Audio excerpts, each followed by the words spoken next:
Hello friends, welcome to Home Food Zone. இன்றைக்கி இந்த வீடியோவில் நல்ல சூப்பரான ஒரு ஸ்நாக்ஸ் ரெசிபி, ஏதாவது ஒரு ஃபெஸ்டிவல் டைமில் செய்கிற மாதிரினா ஒரு நல்ல டிஃப்ரெண்ட்டான ஸ்நாக்ஸ்னே சொல்லலாம். கண்டிப்பாக இது குழந்தைங்கலேருந்து பெரியவங்க வரைக்கும் எல்லாருக்குமே ரொம்ப பிடிச்ச ஒரு ஸ்நாக்ஸாக இருக்கும். நீங்கள் இதை ஒரு வாரம் வரைக்கும் கூட ஸ்டோர் பண்ணி வச்சு கொடுக்கலாம். இது செய்கிறதுக்கு ஒரு மிக்சிங் பவுலில் 1 கப் வரைக்கும் கோதுமை மாவு சேர்த்துக்கோங்க. இது கூட 4 டேபிள் ஸ்பூன் அளவுக்கு வறுக்காத ரவை எடுத்து சேர்த்துக்கோங்க. இதில் 2 டேபிள் ஸ்பூன் அளவுக்கு சர்க்கரை சேர்த்துக்கோங்க. பொடி பண்ணி சேர்க்கக்கூடாது, அப்படியே முழுசாகவே சேர்த்துக்கோங்க. ஒரு பிஞ்ச் உப்பு சேர்த்துட்டு 1 டேபிள் ஸ்பூன் அளவுக்கு நெய் நல்லா சூடு பண்ணி இதில் சேர்த்துக்கோங்க. இப்போ இது எல்லாத்தையுமே சேர்த்து நல்லா கலந்து விட்டுக்கோங்க. மாவும் நெய்யும் வந்து நல்லா மிக்ஸ் ஆகணும்.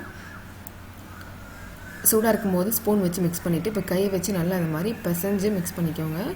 அப்போ தான் வந்து நல்லா எல்லா பக்கமும் படும், நமக்கு நல்லா முறுமுறுப்பாக கிடைக்கும். இப்போ இதை நல்லா கலந்துட்டு இதில் தேவையான அளவு தண்ணி ஊற்றி சப்பாத்தி மாவு அளவுக்கு நல்லா இறுக்கமாக பிசைஞ்சு எடுத்துக்கோங்க. நல்லா இந்த அளவுக்கு இறுக்கமான மாவாக பிசைஞ்சு எடுத்துருக்கணும். இப்போ இந்த மாவை ஒரு 10 to 15 நிமிஷம் அப்படியே ஊற வச்சிடலாம். இந்த மாவு ஊறுறதுக்குள்ளே இதுக்கு தேவையான ஸ்டஃபிங் நம்ம செய்யலாம். ஒரு மிக்ஸி ஜாரில் 1 டேபிள் ஸ்பூன் முந்திரி பருப்பு, 1 டேபிள் ஸ்பூன் அளவுக்கு பாதாம் எடுத்துக்கோங்க.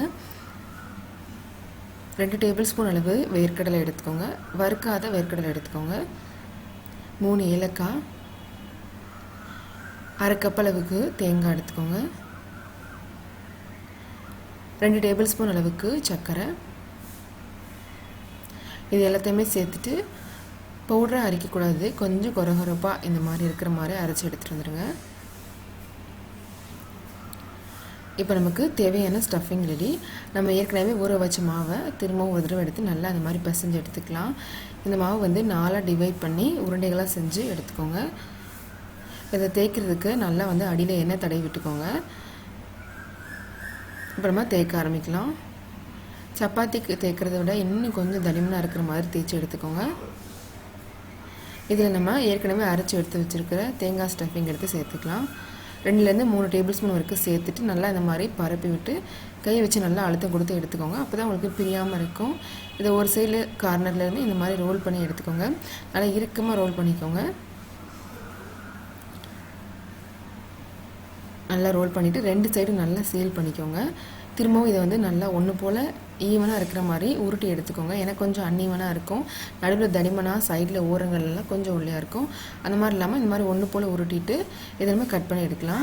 இது போல் 1/2 இன்ச் அளவுக்கு தடிமனாக இருக்கிற மாதிரி கட் பண்ணி எடுத்துக்கோங்க. இது தனித்தனியாக அந்த மாதிரி பிரித்து எடுத்துக்கோங்க.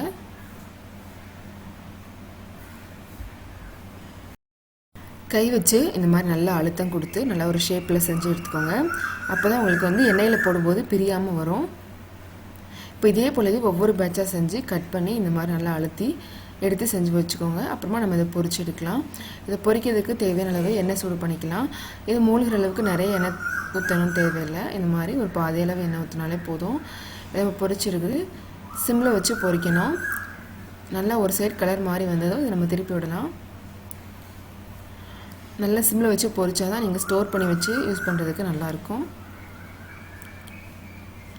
எல்லா பக்கமும் நல்லா இந்த அளவுக்கு கலர் மாதிரி வந்ததும் இதை நம்ம வெளியில் எடுத்துடலாம். 4 to 5 நிமிஷம் வரைக்கும் கூட ஒவ்வொரு பேட்சும் பொரிக்கிறதுக்கு டைம் எடுக்கும். இதே போலவே எல்லாத்தையுமே பொரித்து எடுத்துக்கோங்க. நல்லா ஆறுனதுக்கப்புறம் ஒரு ஏர்டைட் பாக்ஸில் போட்டு எடுத்து வச்சுக்கிட்டிங்கன்னா நீங்கள் ஒரு வாரம் வரைக்கும் ஸ்டோர் பண்ணி வச்சு கொடுக்கலாம். ரொம்ப ரொம்ப நல்லாயிருக்கும். இதே மாதிரி கண்டிப்பாக நீங்களும் செஞ்சு பாருங்கள். இந்த ரெசிபி உங்களுக்கு பிடிச்சிருந்ததுன்னா லைக் பண்ணுங்கள், ஷேர் பண்ணுங்கள், கமெண்ட் பண்ணுங்கள். கண்டிப்பாக ஹோம் ஃபுட் ஜோனுக்கு சப்ஸ்கிரைப் பண்ண மறக்காதீங்க. இதே போல் நல்ல ரெசிபியோட நாளைக்கு உங்களை மீட் பண்ணுறேன். அது வரைக்கும் பாய்.